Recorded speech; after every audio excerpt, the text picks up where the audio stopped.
Oi, gente, tudo bem? E aí, vamos falar hoje sobre Outubro Rosa, câncer de mama. Acho que vai ser bem legal. A gente vai falar com a Ana Paula Nasser. Ela é uma pessoa incrível. Já entrou aqui. Vamos acenar um pouquinho. E aí, enquanto vocês estão entrando, então vale falar. Hoje a gente vai conversar então com a Ana, amanhã a gente vai conversar com a Dayana, parece até dupla sertaneja, né? Ana e Dayana. E aí, para dar esse panorama pra gente, né? Sobre o assunto. Só um pouquinho.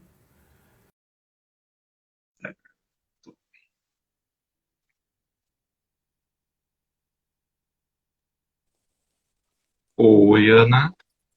Oi, Rodrigo. Oi, tudo bem? Tudo bem e você? Tá me ouvindo bem? Tô te ouvindo. E você, tá me ouvindo?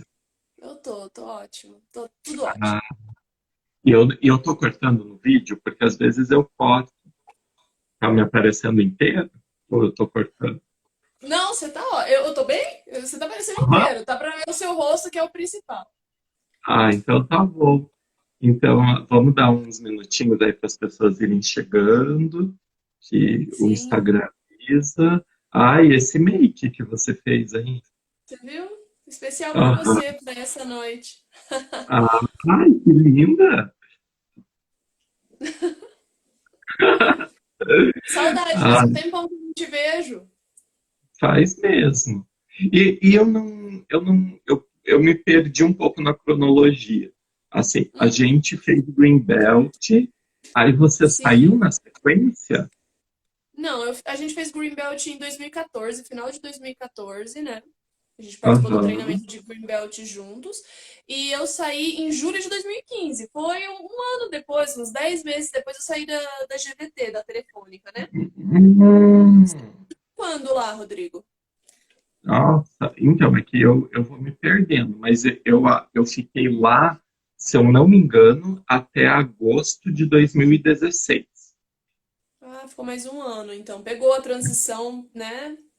Pegou a Peguei. telefone. Daí eu fiquei um ano de ponte aérea. Eu fiquei de um ano indo de toda semana para lá. Aí Pra em São Paulo? agosto de 2000, foi Pra São Paulo. para São Paulo. Aham. Aí eu fiquei nessa loucura por um ano, aí começou a me fazer muito mal, assim. E aí não rolava, tipo, eles não me faziam um convite para ir definitivo, mas ao mesmo tempo meio que eles parecia que queriam forçar que eu fosse nas condições atuais, só que as condições atuais Sim. não valia a pena. Enfim, foi uma situação bem estressante, assim. Aí foi um momento que eu decidi, falei, olha, não vai Chega. mais, chega, deixa eu cuidar da minha vida Tá e, certo. e tudo. Mas foi uma experiência, assim, foi uma experiência bacana, assim, grande, né? Foi uma experiência grandiosa, assim. Mas, ai, não desejo para ninguém. Não é, foi um momento ruim mesmo. Foi um momento bem tenso, né? Foi super. Ó, então a Dayana já entrou, a Dayana vai ser a nossa conversa de amanhã. Entrou a Ana Paula Madri, entrou o Matheus, Ana Carla galera. Madri, ela é minha comadre, ela é minha amiga, minha melhor amiga, minha comadre, ela é madrinha do Dudu. Nossa, ela é tua fã, então. Eu conheço a Ana desde quando a gente tinha 11 anos, por aí. Meu Deus. Ai, então, Falavam na escola que a gente era irmã. Parecia que a gente era irmã. vocês eram daquelas, tipo, grudadas, assim. Sim, uhum. Isso é muito característica, não sei se cultural, tá, mas isso é muito característica da mulher, né? Porque né, É. nesse momento, assim, tipo, da infância, adolescência, vocês meio que se grudam, né? Assim, tipo, Sim, tem tem muito rola uma disso. simbiose, né? Assim, É verdade. E depois a gente trabalhou juntas, assim, por coincidência, né? A gente acabou trabalhando juntas na mesma empresa, aí a gente criou um laço cada vez mais forte. Hoje ela mora em São Paulo, a gente tava falando de São Paulo, a Ana mora lá em São Paulo. E eu moro em ah, Curitiba, não estamos mais em Campo Grande, mas estamos aí Sempre juntas. Ela me Ah, ligou no meu aniversário, eu não consegui atender direito, eu tô devendo para ela uma outra ligação. Aproveitando ah, para. então você é de Campo Grande. Eu sou de Campo Grande, no Mato Grosso do Sul. Nasci lá, Ah, morei lá até os 27 anos, até faz 10 anos esse ano que eu mudei para Curitiba e que me casei. entendi. Ah, entendi. Então, acho que enquanto aí as pessoas estão entrando, acho que a gente já pode começar para a gente não perder tempo aí nessa conversa que é tão preciosa. Tá bom, Então, na vamos. verdade, a ideia, né? Hoje, amanhã, a gente vai falar um pouquinho sobre o Outubro Rosa, a gente vai falar sobre câncer de mama.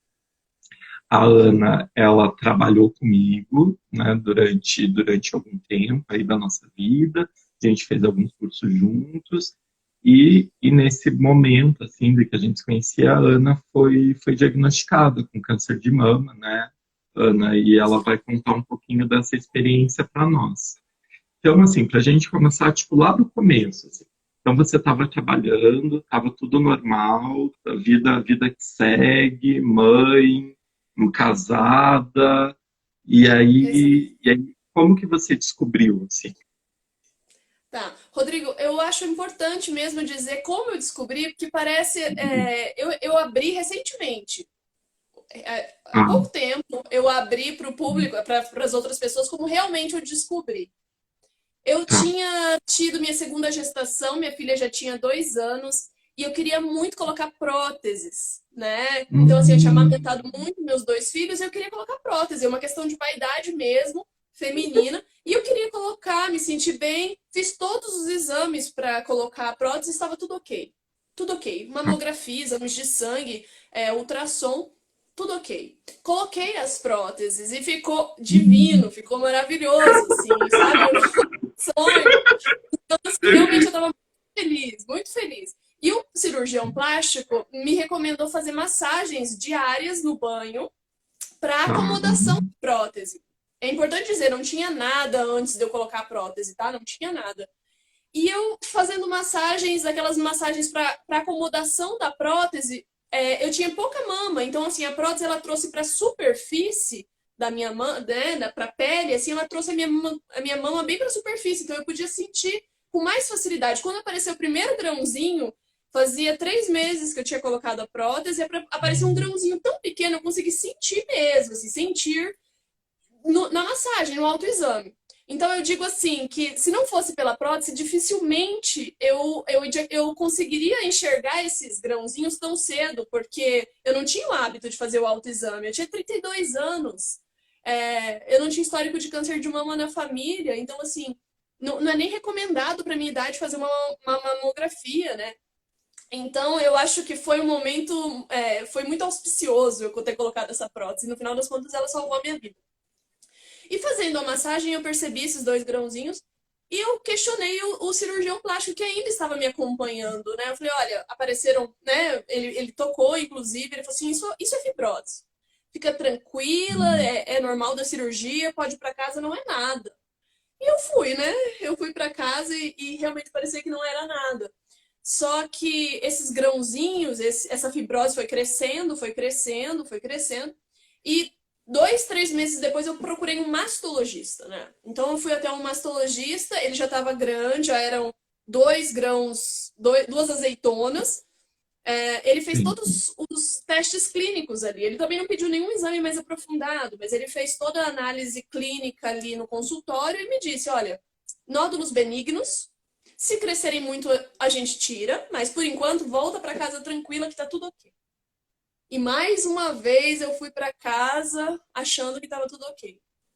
Naquela virada de Mas, ano, eu fiz. só uma, Desculpa. uma coisa, né? Quando eles falam tá tudo bem, vem um sexto sentido, do tipo, não está tudo bem? Eu acho que com algumas pessoas deve acontecer, mas eu vou ser sincera, né, contigo. Comigo Tá, não tá, aconteceu nada. Eu até tá, costumo bem. dizer que eu não tenho, infelizmente eu não tenho. Eu tenho que aprender a ouvir mais o meu corpo, sabe? Eu estou buscando Entendi. essa conexão. Mas eu não senti. Não senti nada. Tá, Mas quem tem muito isso é o meu marido e a minha entendi. sogra. Então, no final daquele ano, Rodrigo, olha que engraçado. No final daquele ano, eu Isso é tava tão 2000 e grande. final de 2015. No Tá. final daquele ano, os nódulos eles já estavam tão grandes aqui que ele já era perceptível assim a olho nu, já dava para vê-los, sabe? Sem precisar tocá-los, a gente já conseguia ver que tava abaulado a mama ali. E a minha sogra e meu marido, né, Ana, procura. Eu falei, não, mas é benigno, fica tranquila. Gente, fica tranquila, é tudo benigno. E Ana, vai atrás disso, Ana, vai atrás daquilo. 6 meses depois. Então, entrei na internet, né? Fiz uma oração de Uhum. verdade para escolher uma cistologista, alguém que pudesse me ajudar. E eu encontrei aqui em Curitiba o Dr. Cleverton Spaltz, ele atende ali na Oncoclínica. E assim que ele viu, eu cheguei, olha que engraçado, eu cheguei no consultório e tá uma placa enorme, assim, Oncoclínica. Aí eu falei, gente, eu vim no lugar errado. Não, não é. Eu vim no lugar errado. Cheguei na recepcionista e falei assim, arrogância pura, né? Moça, senhora, né? Eu acho que eu vim no lugar errado. Eu tenho 2 nódulos benignos, eu só gostaria de fazer uma consulta, mas eu acho que eu vim no lugar errado. Daí ela pegou e comentou: fica tranquila, que a gente faz exame de rotina também, então fica à vontade que eu já te chamo. E assim, o Dr. Cleverton, na hora que ele viu que ele ali na sala dele ele tinha um exame de ultrassom, né? Aqueles aparelhos de Uhum. ultrassom. Ele viu e ele já falou assim: olha, vamos tirar mesmo. Mas antes, vamos fazer uns exames, né? Uma ressonância magnética para ter certeza que não tem nada errado. E assim, ele já sabia, né? Mas me deixou tranquila. E aí foi, assim, questão de 15 dias, Rodrigo, eu já estava sabendo do que era, do que tinha acontecido. E ele me olhou nos olhos, aqueles olhos azuis dele, e me disse: olha, temos um problema aí, mas eu tô aqui porque tem chances de dar certo. E ainda está no começo, é muito recente, tem 3 centímetros, vai dar tudo certo, acredita que vai dar certo, a gente tem tratamento para isso, né? E o câncer de mama, Rodrigo, diagnosticado em tempo, né, precocemente, ele tem mais de 95% de chances de cura, sabe? E o Então, eu teu, entrei nessa a- estatística. até então você tinha descobrido há 6 meses antes, você já estava, né, já tinha sinais no teu corpo, e aí, pelos diagnósticos errados que te deram, você conseguiu uma ajuda especializada quase um ano depois. Essa É, ajuda fo- no tudo, foram 6 meses. 6 meses, meio ano. E, e, Isso. e, e nesse período, você, eu imagino que o teu risco foi aumentando de acordo com o tempo foi passando. Então, se você tivesse agido, né, se o diagnóstico tivesse sido certo lá no começo, a probabilidade, inclusive, de recuperação seria maior. É isso? Sim, perfeito. A gente vai andando contra o tempo, né? Exatamente, fez uma análise perfeita. É exatamente isso. Se eu tivesse tido esse diagnóstico lá no primeiro momento, onde eu sentia aqueles grãozinhos, muito provavelmente o protocolo do meu tratamento seria outro, inclusive, né? Hum, Porque cada caso é um caso. Então, assim, o médico ele vai desenhar o seu tratamento, quimioterapia, radioterapia, cirurgia, de acordo com a evolução, em que momento entendi. da doença você está, a sua idade, faixa etária, condições de saúde, enfim, uma série de variáveis aí que alteram o protocolo. Mas com certeza o tempo, no meu caso, fez diferença. Eles já tinham 3 centímetros, um tinha 3 centímetros e o outro tinha 2 centímetros, né? Então, se eu tivesse tido o diagnóstico lá naquele primeiro momento, provavelmente, talvez eu nem teria ficado careca, talvez, né? Nem teria Entendi. precisado de quimioterapia. Mas enfim, deu tudo certo no final das contas. O protocolo desenhado para mim foi excelente. Eu tive uma resposta completa já na quimioterapia. Então, o que o médico desenhou? Primeiro, vamos fazer a quimio para depois vir a cirurgia, né? E já na quimioterapia eu tive uma resposta excelente. Eu tive resposta completa, ele sumiu por completo já na quimioterapia. Quando eu fui para a cirurgia já não existia mais nada, nenhum resquício do câncer, sabe? Entendi. Entendi. E aí, então tá, daí você foi no médico, aí o médico, né, no médico certo, e aí você contando essa história da recepção, me parece que existia também uma defesa do teu próprio organismo de negar aquilo, né? Porque quando você vai, tipo, para um lugar, oncologia, você, a ficha que você está tendo um câncer, ela vai caindo, né? Não é assim, tipo, beleza, tenho câncer. Não, é um indício. Não. Então, primeiro você sentiu que tinha uma coisinha ali estranha, uma sementinha, aí você viu crescer, aí você foi no médico especializado, aí você chega na recepção, aí você fala, não, mas eu vim aqui, mas acho que eu vim errado. Não é aqui que eu tinha que estar. É um processo de cair a ficha, um processo de conscientização, que é um processo doloroso também, não é? É, eu não vou negar, é bastante doloroso. Assim, no começo foi um baque muito grande. Tanto é que, assim, teve esse episódio da recepção que eu comentei, que eu me senti perdida, olhei para o lado, tinha algumas senhoras com lenço, tinha outras meninas carecas, eu falei, olha, eu acho que eu tô no lugar errado. E depois, veja, ele pediu, né, o exame, eu fiz o exame e fiz uma biópsia, né? E quando saiu o resultado desse exame, a secretária do médico me ligou adiantando a nossa consulta. Nós tínhamos uma consulta para sexta-feira e ela ligou para adiantar para quarta-feira. Acho que foi isso. E eu lembro de ter virado para o meu marido e falado assim: olha, eles estão adiantando a consulta. Será que era para sexta, né? Será que meu médico quer ir para praia? Alguma coisa nesse sentido, por isso que ele está Ah, adiantando, né? Sabe? Eu tinha realmente, assim, eu achava que não iria acontecer comigo. Eu tinha esse sentimento de que não era possível. Não tinha casos na família, enfim, me alimentava bem, era saudável, achava que era saudável. Não achava que pudesse acontecer comigo. Então eu tinha, sim, essas defesas, né? Achava que estava longe demais, quando na verdade já estava dentro de mim, né? E esse processo de aceitação, logo na primeira semana, eu lembro bem disso. Eu tive umas crises ali, né, sabe, nessa primeira semana para aceitar. Então, eu alternava muito, oscilava muito de humor, então eu estava super bem confiante. No outro dia de manhã, eu amanhecia triste, preocupada. Aí pensava quando fosse cair meu cabelo, pensava na possibilidade do tratamento não dar certo.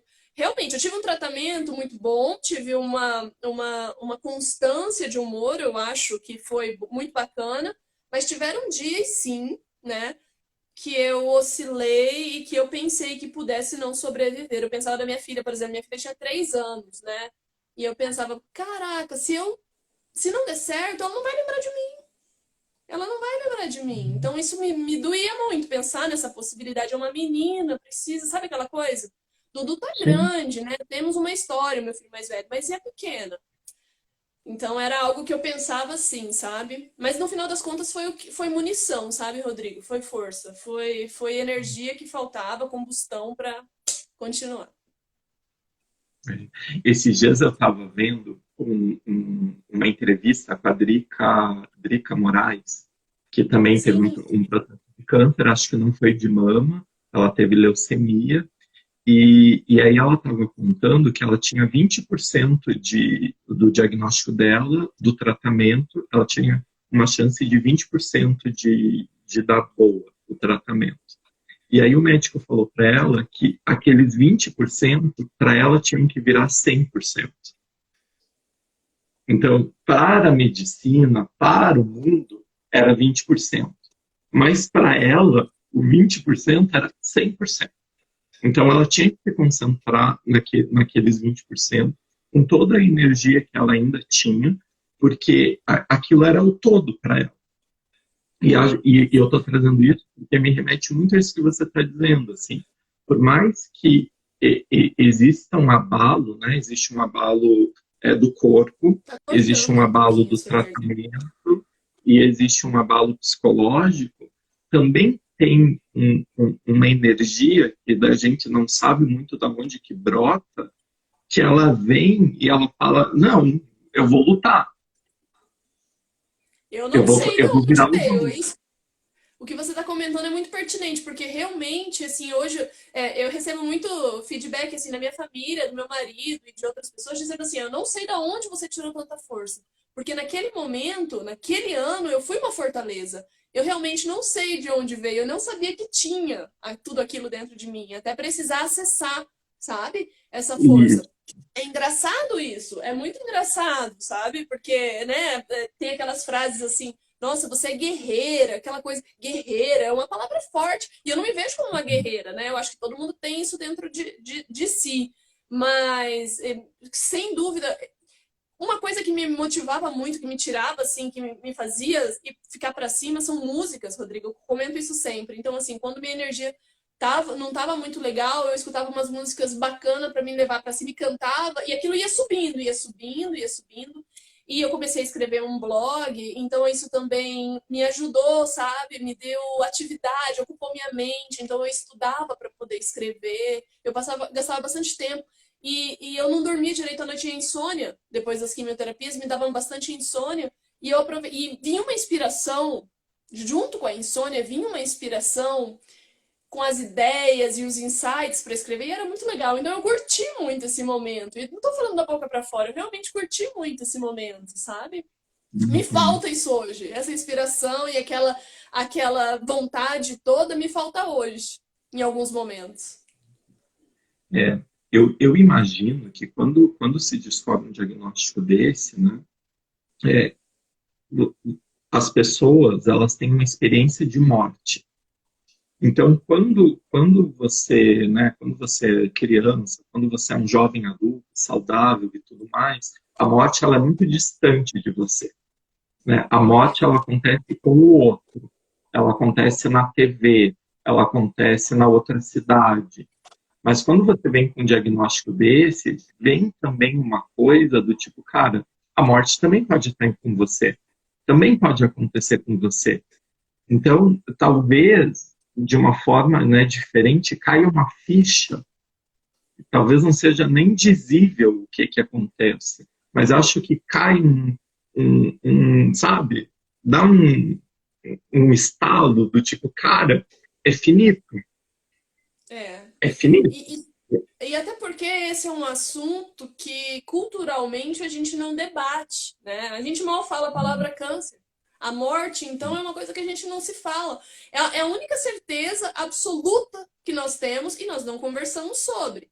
Então, na minha casa, essas semanas passadas, nós estávamos falando sobre isso. Eu e meu marido falando com a minha filha sobre isso. Porque é algo que precisa sim ser dito, porque vai acontecer. A gente tem que encarar isso, independente da religiosidade de cada um, das crenças, mas encarar isso de uma maneira.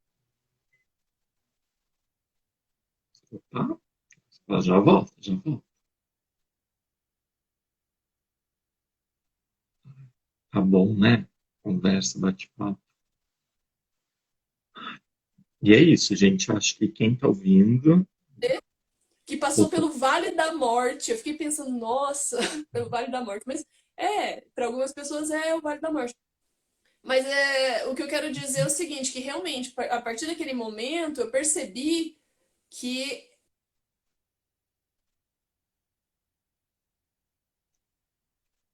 A internet dela caiu de novo. Será, gente, que sou eu ou é ela? Falem aí para nós. E vão deixando suas perguntas, vão deixando as coisas ali. Acho que voltou. Voltou. Daí você estava falando do Vale da Morte, que daí você passou por esse vale. foi nas palavras de uma amiga minha, né? Que passei por esse Vale da Morte. É engraçado, porque realmente, a partir daquele momento, eu consegui entender que a vida, eu percebi de uma forma mais dolorida que pode acontecer, né? Que pode acabar. Que acaba Entendi. de repente, assim, sabe? Eu costumo dizer que eu perdi um pouco de inocência naquele período, porque até então nada tinha acontecido, assim, a minha vida nunca foi muito fácil falando assim, né? Parece que eu vivi no mundo de Alice, não é isso. Mas eu perdi um pouco da inocência naquele período, sabe? Entendi. Mas foi bom, cresci, precisava crescer, cresci. E aí daí você foi para o tratamento de químio. Aí quando você chegou na químio, porque a químio também tem um tabu, né? Também tem, Muito. né, falar quimioterapia é algo forte. E como que foi o teu processo de químio? Você fez químio por quanto tempo? Quais foram os efeitos? Eu fiz 6 meses de quimioterapia, então foram ao todo 16 sessões de quimioterapia. E eu estava relendo meu blog esses dias, né, na época de Outubro Rosa, eu estava relendo meu blog para lembrar, sabe, as sensações, porque já faz 4 anos e a gente realmente vai se distanciando né? Então eu Claro. li para relembrar e sentir tudo muito forte de novo, assim. Me emocionei muito lendo o blog. E eu lembro de ter escrito, eu li ali que o dia que eu cheguei, eu lembrando agora, o dia que eu cheguei para fazer a primeira químio, eu tava morrendo de medo, mas morrendo de medo, com medo de vomitar ali no meio da sala. Sabe aquela coisa que a gente vê Sim. na no TV e nos filmes? E acontece com algumas meninas. Então, eu tava com medo de desmaiar, de ter um processo, né? De ter algo muito ruim, sentir sim, as reações muito fortes ali. E aí eu chorei antes de começar, né?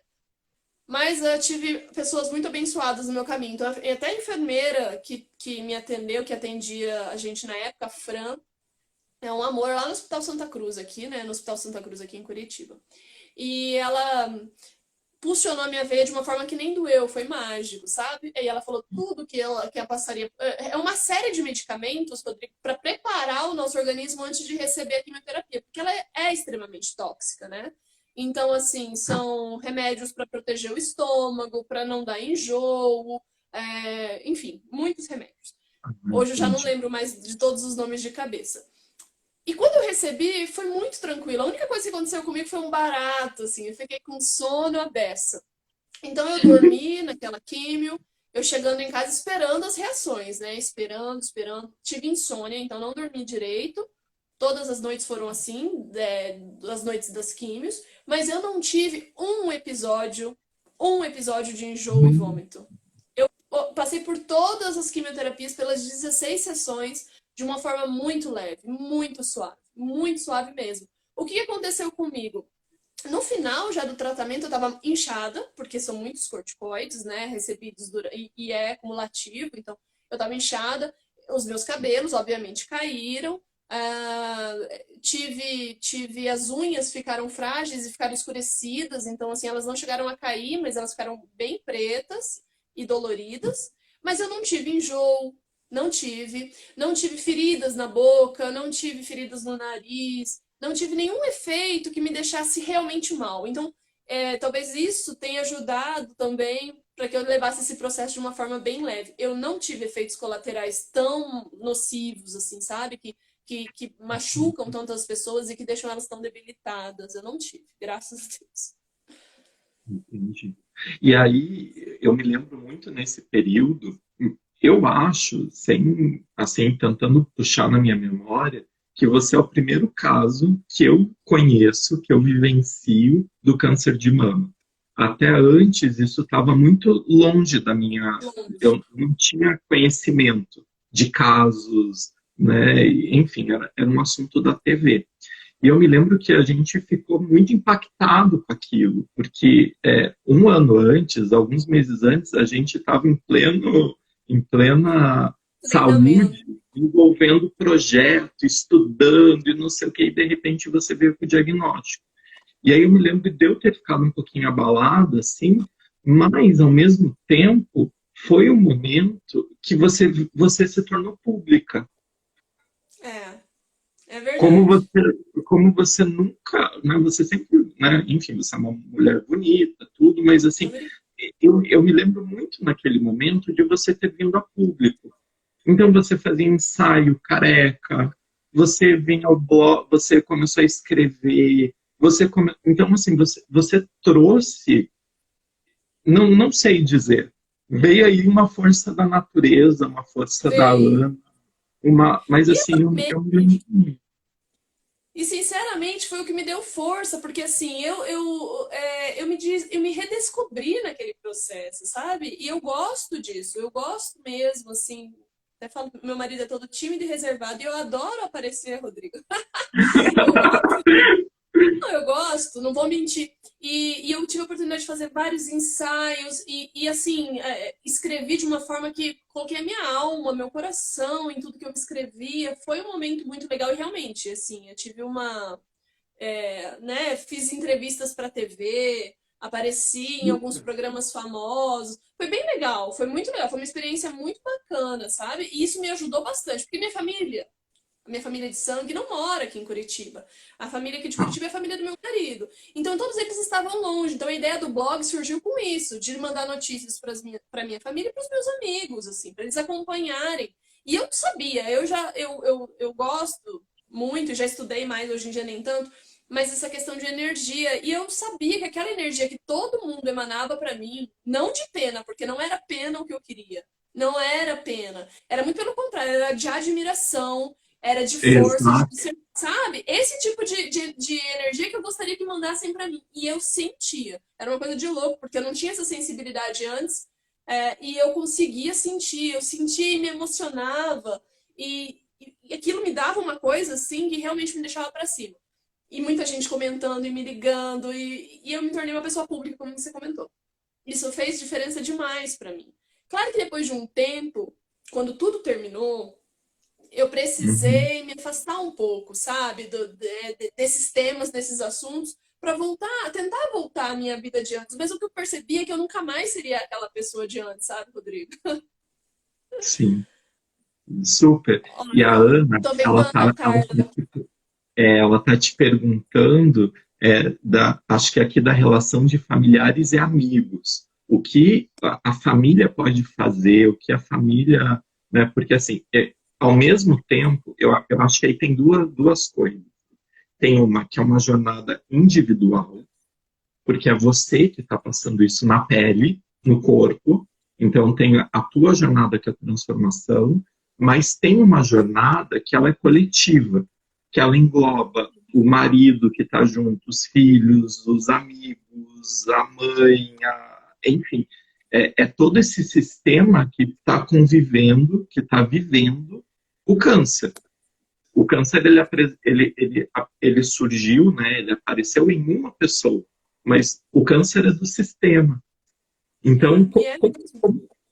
e como que é essa jornada mais coletiva?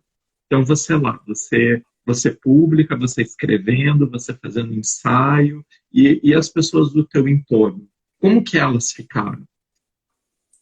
Olha, eu sou muito abençoada, fui muito abençoada em todo o processo, porque já venho com uma família sabe? É uma família unida e abençoada. Então, meu marido, no primeiro momento, ele ficou chocado, assim como eu. Então, a gente pensou ele estudava muito, então, autodidata como ele, procurava saber de tudo. O Google, para ele, né, era pequeno.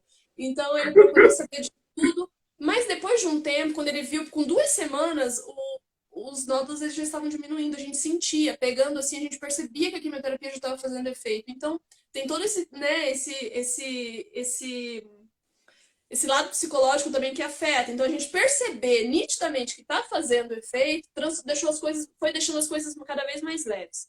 Mas eu tive um apoio irrestrito da minha família, da família do Eduardo, que mora aqui em Curitiba, minha sogra, meu sogro, minha tia Neuza, que está assistindo. Então, assim, eles foram queridos, cuidaram dos meus filhos quando eu não pude. A minha mãe veio de Campo Grande para cá, cuidou da minha casa quando eu não tinha vontade, fazia chazinhos para mim. Eu lembro todas as sessões de quimioterapia eu recebendo os chazinhos que a minha mãe fazia, comidas, tudo que falava pra gente assim, Ana, coloca, sei lá, couve no suco, coloca brócolis no feijão, tudo a gente fazia. Então, assim, eu tive um apoio, Rodrigo, da minha família, principalmente, que foi maravilhoso. E de todos os meus amigos. Eu lembro de quanta gente eu conheci ao longo da vida que surgiu, que brotou nesse período, sabe? Assim, pessoas muito queridas me mandando mensagens realmente emocionadas e preocupadas comigo e ao mesmo tempo me desejando boas energias.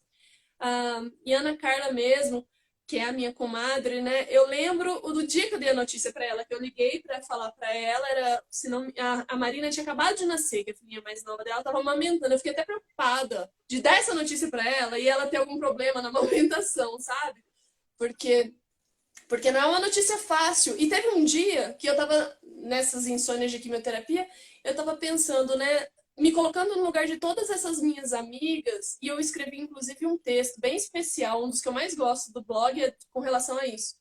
De como as minhas amigas estavam se sentindo por mim, sabe? Como elas estavam preocupadas. Eu fico até emocionada quando eu lembro, porque eu fico pensando assim, todas as mulheres que estavam ao meu redor naquele momento, que já estiveram comigo durante a vida, como elas estavam se sentindo porque eu estava passando por aquilo. Vendo aquela amiga vaidosa que ama os cabelos dela estar careca, vendo aquela amiga que adora ir para academia e se vestir, se arrumar, como ela estava passando por aquele momento, sabe, de fragilidade, que mexe tanto com a vaidade da mulher.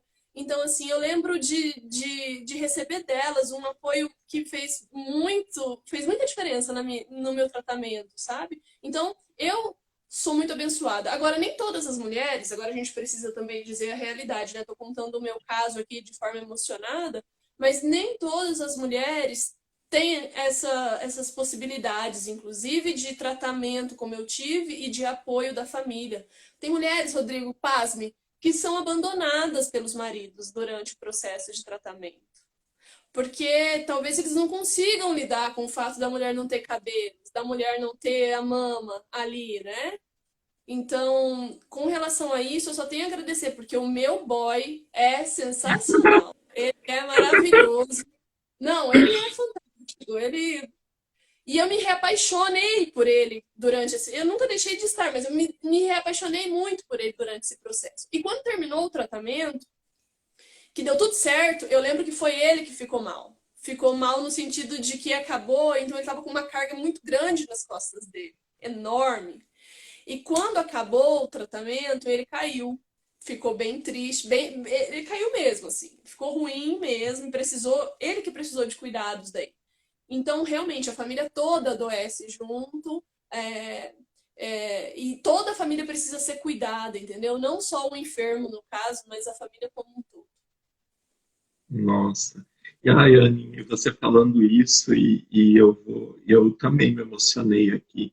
E eu acho, do que você está trazendo, eu acho que esse câncer específico, não, de mama, talvez o de útero também, mas ele mexe com o feminino, né? Ele mexe com o sagrado, ele mexe enfim, com uma força aí da natureza, alguma coisa. Então, eu acho que ele meio que chama as mulheres para esse tema, não chama? Então é isso, as Chama. amigas vêm, a mãe vem, a sogra vem, e aí elas fazem meio que um cordão de proteção ali, porque ele é um assunto da mulher, né? Rodrigo, é isso mesmo. E a mama é aquilo que você tem. Quem amamentou sabe disso, mesmo que tenha sido por pouco tempo, né? Eu lembro de ter pensado nisso quando eu fui retirar a minha. Eu tirei as duas, tá? Então, num primeiro momento, quando eu tirei, eu lembro de estar na sala ali, entrando no centro cirúrgico e pensando, lembrando de quando eu tinha amamentado meus filhos, assim.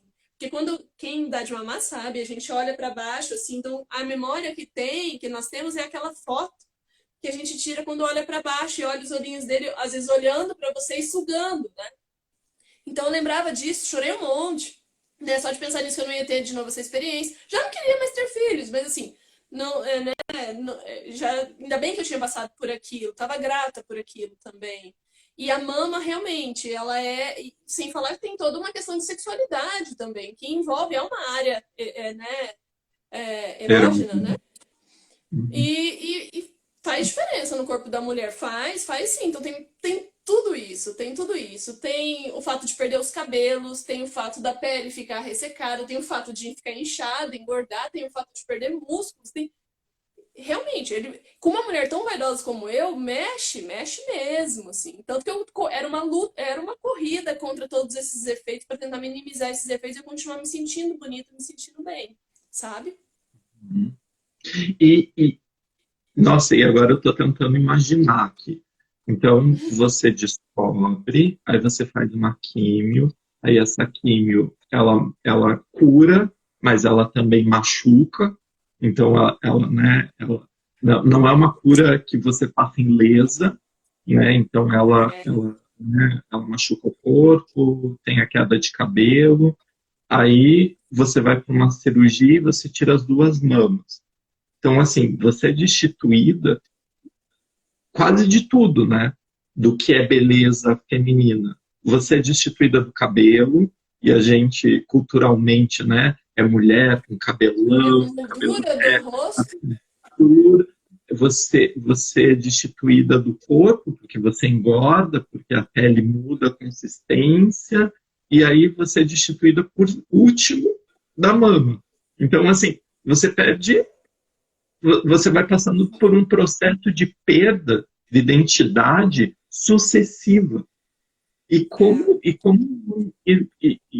que é isso? É em menos de um ano. Isso tudo acontece em menos de um ano. Só que é muito rápido assim a transformação. Só que, Rodrigo, sinceramente falando, sinceramente, eu não quero ser hipócrita. Tudo isso faz falta, né? As mamas originais, vou dizer que não faz falta. Tá igual, não tá igual, mas tá maravilhoso. Eu amo do jeito que tá. Agradeço por estar assim, agradeço de coração que agora, né, que estou aqui inteira. Mas a gente passa por esse processo e o principal é continuar viva. Então, assim, você vai se adaptando dia após dia, você vai pensando que é uma perda, mas é em busca de algo maior, sabe? Então, eu preferi estar aqui, né? E aí a gente vai caçando alternativas, então põe um lenço colorido, põe uma peruca, faz, né, se maqueia e se alimenta bem para ficar tudo bem, vai para academia e assim vai. Então você vai se adaptando. Eu não costumo ficar muito, né, me martirizando muito por causa dessas coisas. Eu não costumo mesmo ficar reclamando ou enfatizando o que foi ruim, sabe? Acho que isso também é um dos pilares que sustenta aí essa minha vitória. Ah, que lindo, que lindo. E quando uma vez eu estava ouvindo uma psicóloga que ela atendia especificamente mulheres que passavam pelo câncer de mama.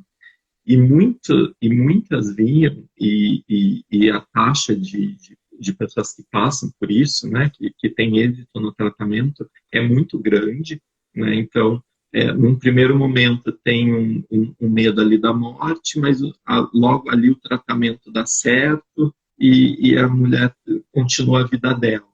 É, e as mulheres se davam conta e que a gente achava, né? Puxa, ela está com medo de morrer, ela está com medo, né, de perda de cabelo e tudo. Mas em um momento do tratamento, as mulheres se dão conta de, e se eu não morrer? O que que acontece? É verdade, é verdade. E, e se der tudo certo? O que que acontece? E Como aí vai vem ser um pra processo frente? de reavaliação da vida. E foi isso. E acontece mesmo. Acontece tanto assim que eu lembro de no primeiro ano após o tratamento, que deu tudo certo, eu tive um tratamento maravilhoso. Eu falava, quer saber, eu vou viver a vida intensamente. Ainda sou assim. Ainda sou muito intensa em tudo que eu faço. E uma das coisas que mudou do câncer para cá é eu fazer realmente as coisas que eu gosto, né? E me comportar, inclusive, da maneira como eu gosto. E eu sou aceita dessa forma aqui na minha casa e na minha família e pelos meus amigos, o que é a melhor. Mas no primeiro ano após a cura, eu chamo de cura, né? Sim. Eu voltei pro handball de uma. Sabe, eu gosto muito do handball. Eu tinha parado de jogar, de treinar um tempão. Eu voltei com tanta garra, com tanta vontade, que eu cheguei a ter uma fratura no fêmur. Sabe, eu fazia tudo tão intensamente, tão loucamente. Eu queria fazer tudo. Eu queria pular de bungee jump, eu queria fazer uma. Sabe? Queria viver tudo, assim, viajar o mundo. Então a gente fez viagens que não tinha feito até então. Me dei muitas coisas que eu queria, sabe? Fiz muitas coisas que eu gostaria de fazer e vivi muito intensamente aquele primeiro ano. Tanto que o meu marido ficava assustado. Calma, não é assim, né? Você vai continuar vivo, né? Vai continuar vivo, tem a vida inteira pela frente. Mas eu sou intensa, eu sempre fui intensa e agora eu continuo muito, sou mais intensa do que antes, sabe? Então eu qual é, já me perguntaram isso várias vezes, né? Qual é a diferença da Ana de antes para a Ana de agora? E a Ana de antes, ela ligava muito pro externo, pro trabalho, sabe? Não tô falando só da estética, mas assim, ainda ligo muito pra estética. Mas assim, ligava muito pro externo, pro trabalho e via os dias passavam, o ano passava e eu não me dava conta que o ano passou, sabe? Então, e desde que aconteceu, eu vivo todos os dias, Rodrigo. Então eu faço as coisas que eu gosto, eu como as coisas que eu gosto, faço os esportes que eu gosto, abraço, amo as pessoas que eu gosto, sabe? Gosto de ficar juntinho, de ficar abraçadinho. Então, tem um monte de defeitos, né? Meu marido, que deve estar, né, se não assistiu agora, vai assistir daqui a pouco. Tem um monte de defeitos, mas uma coisa que eu mudei mesmo de lá pra cá é viver a minha vida intensamente, assim, sabe? Não me arrepender de nada do que eu não fiz. Posso me arrepender do que eu fiz, mas não do que eu não fiz. Ai, que mensagem bonita. E, ai, eu nem sei o que dizer, assim, porque eu acho que a gente conseguiu, né? Assim, acho que essa nossa conversa, quando eu estava pensando nela, eu pensei, puxa, será que a gente vai cair num clichê, né? De falar né, do sofrimento e tudo mais. Não que não seja importante e não tenha o lugar, mas eu acho que junto, talvez, o exercício que eu queria trazer era, dentro da tua experiência, eu acho que a gente fala mais de vida do que de morte, sabe? E Sim, porque existe em algum momento, né, da nossa existência, a morte começou a dar ibope, a é, desgraça começou a dar ibope. Na verdade, eu acho que quando se tem um diagnóstico desse e você traz essa força e essa coisa do tipo, né, cara, eu vou viver minha vida intensamente. E isso cai meio que na realidade de todo mundo. Porque a gente vai se anestesiando durante a vida. A gente vai se anestesiando. Ah, eu trabalho naquele lugar, eu não gosto muito, mas paga minhas contas. Puxa, eu estou nesse relacionamento, eu não gosto muito, mas tá ali. Ai, eu vou jantar naquele restaurante, eu não gosto muito, mas eu já conheço o garçom. E aí a gente vai se pasteurizando, a gente vai se. A, a nossa vitalidade vai caindo, e aí a gente começa a viver a vida por viver. é, é exatamente isso. É triste, né? É ruim, não é não? É, mas eu acho também, agora fazendo um outro link, que eu acho que esse despertar, ele vem quando a gente entende que é finito. E finito, não estou entrando em questões religiosas, né? Se vai ter antes ou não, né? Se vai para o céu, não isso, mas enquanto essa existência, ela é finita. E eu acho que quando cai essa ficha, e para algumas pessoas cai antes, para outras pessoas cai um pouco depois, e tem gente que nunca cai, quando se cai essa ficha da finitude, a gente começa a perceber que a gente não tem tempo a perder. E é bem isso, Rodrigo. É precioso demais cada dia que E, se passa da nossa vida, sabe? É de uma preciosidade, assim, incrível. Eu até comentei com você essa semana, na conversa que nós tivemos, né? Eu vou lembrar com muita saudade desse período da quarentena. Eu tava falando hoje aqui em casa. Vou lembrar, porque é um momento que a gente teve para ficar mais próximo das pessoas que a gente ama e de fazer um monte de reflexões, né, com relação a quem somos, para que viemos, mas para também fazer coisas que a gente gosta, né? Porque a gente parece que tá preso e não podemos fazer coisas e podemos fazer um milhão de coisas. O que eu quero dizer é o seguinte, que esse período de quarentena eu consegui dar carinho para minha família, cuidar da minha casa, cuidar do meu jardim, cuidar da alimentação de todos, cuidar da minha alimentação, fazer exercício, cuidar da minha beleza que seja, né? Porque eu adoro, você sabe. Então, assim, independente da situação, independente do momento, é você quem faz o seu momento. É isso que eu tô querendo dizer. Então, viver intensamente não significa pular do bungee jump, como eu tinha dito lá, mas fazer. Para tudo que você for fazer, fazer de uma forma intensa, sabe? E isso faz muita diferença. Então, assim, se eu vou escrever um texto, se eu estou aqui com você, eu estou inteira falando com você e colocando toda a minha emoção para fora. Se eu vou fazer uma refeição para minha família, que eu vou fazer daqui a pouco, eu vou fazer a melhor que eu consigo, sabe? Então, se eu vou assistir uma série, eu vou fazer do melhor jeito que eu consigo. É assim que eu sou, é assim que eu me propus a ser, principalmente depois do que aconteceu, entendeu? uhum. E aí você fala uma coisa, acho bem importante de lição de vida. É como a gente se propõe a ser. E E é aí, isso. porque quando a gente pensa, puxa, eu me proponho a ser, eu me coloco num papel de protagonista. E quando você é protagonista, a responsabilidade é sua. Exato. Aí, aí o negócio invariavelmente vai acontecer. Você deixa de ser Porque vítima, entendeu? Você deixa de ser uma vítima da situação e da vida, porque eu poderia ficar me lamentando. Ah, eu perdi a minha mama, depois eu perdi a outra, porque não foi no mesmo momento. E eu fiquei um tempão sem mama, porque deu errado a reconstrução mamária e eu fiquei sem uma das mamas um tempão. Então, e eu fiquei careca. E eu perdi meus cílios, e eu perdi minhas unhas, e a quimioterapia, enfim, eu poderia ficar me lamentando horas e dias, e isso é muito chato. Muito chato. Não é. Nunca foi pra mim. Mas cada um reage de uma forma. Agora, Rodrigo, a gente falou bastante sobre muitas coisas, mas uma coisa eu gostaria assim de enfatizar enormemente antes da gente terminar. Não sei qual que é o nosso tempo, mas eu queria enfatizar.